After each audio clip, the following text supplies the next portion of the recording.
Tēnā koe, Mr Chair.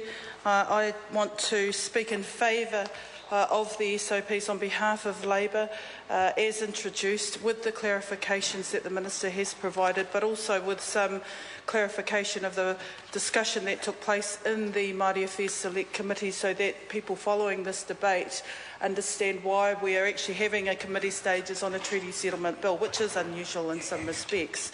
So with regards in particular to the issues of te upokorehe,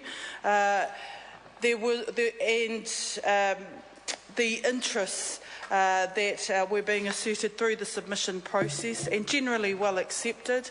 I, as a committee member, did not feel that some of the issues raised in relation to the allocation of fisheries interests were a matter for this particular bill.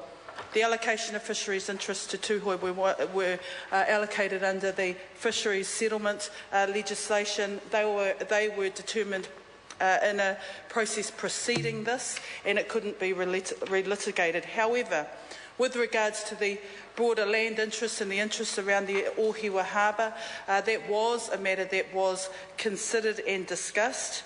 It was certainly something that weighed down on committee members about the extent to which te upokorehe felt that their interests were being prejudiced by the bill.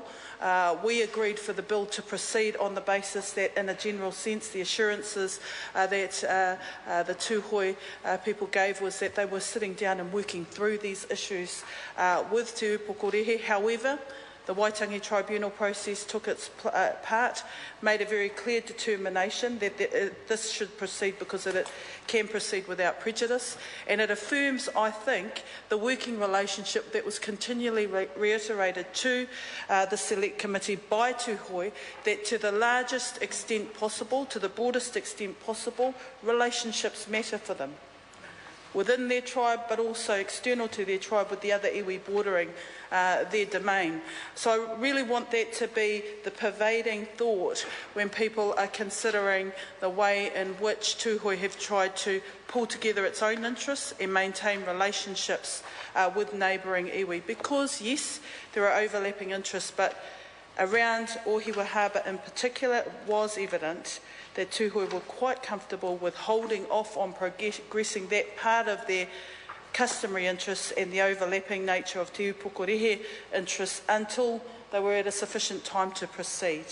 So with regard to that, SOP Minister, I'm certainly pleased that you quickly provided a media release after that determination of the Tribunal to give and affirm clarity on behalf of the Crown around this particular issue, alongside Ngāti Ruapani.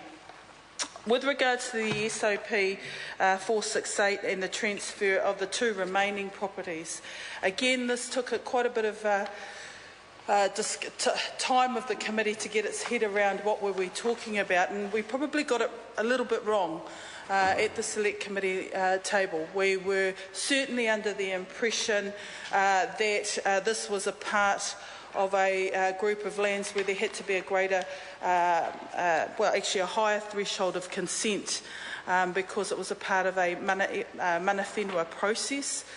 We were of a mind at the time when we were receiving information that the preferred mechanism for the transfer of any property should be by full consent. It was clear that Ngāti Manawa, for whatever reason, were not participating in some of the discussions and had objected to the transfer of these properties.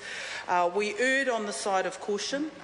We allowed two of the properties to transfer because there was no issue there. We remained, I guess, vigilant about the way in which these properties should transfer, and and we were of the belief that they should transfer with the consent of Ngāti Manawa. In fact, we went a step further, probably beyond our brief, and tried to suggest to the Minister that the mana whenua process should be utilised to sort this out. We got it wrong.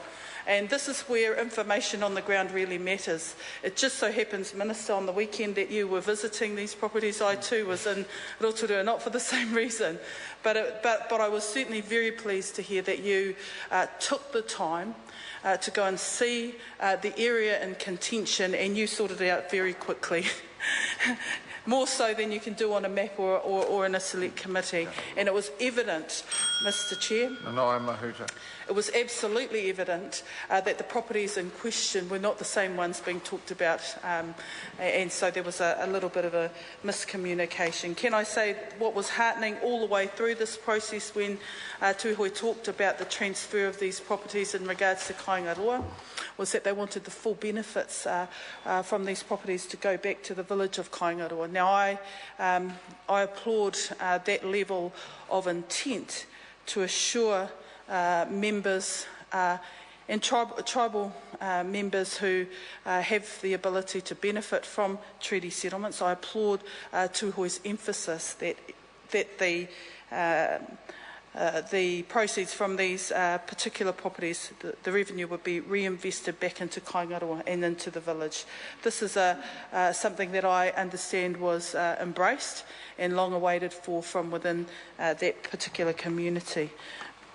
Mr Chair, can I say that while this is an unusual step in terms of debating the context of an SOP to treaty settlement legislation, they were matters that were considered by the Select Committee. The Minister legitimately and in good faith with all interests regarding these SOPs, I think went through and determined the right outcome in ways that gives greater assurance, certainly to Te Uipokorehe and to Ngāti Ruapani, and to affirm the agreements as initially expressed in the deed of settlement for Tuhoe. We support this bill, we support its intent. We don't intend to delay the committee stages for that reason. Kia ora mai tātou. The Right Honourable Winston Peters. Mr Speaker, New Zealand First reiterates everything it said in the second reading of this bill. This is the judgment from